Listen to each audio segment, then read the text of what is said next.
সংকট এখন চলছে, এটা আমাদের সংকট নয়। বিদ্যুতের সমস্যা, গ্যাসের সমস্যা, কেন?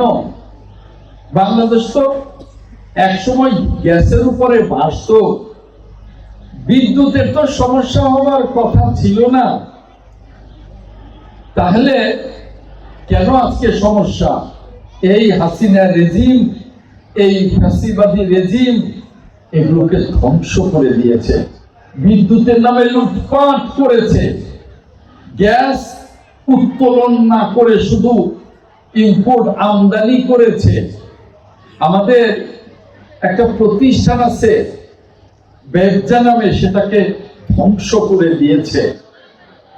এই নির্বাচিত গণতান্ত্রিক সরকার, মাননীয় প্রধানমন্ত্রী জনাব তারেক রহমানের সরকার এসে গ্যাস উত্তোলনের ব্যবস্থা করেছে।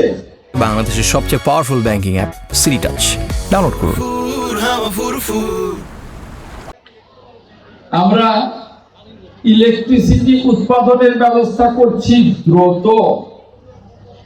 আমাদের যে সংকট এখন চলছে, এটা আমাদের সংকট নয়, এটা 18 বছরে ফ্যাসিবাদ এই সংকটটা তৈরি করে গেছে।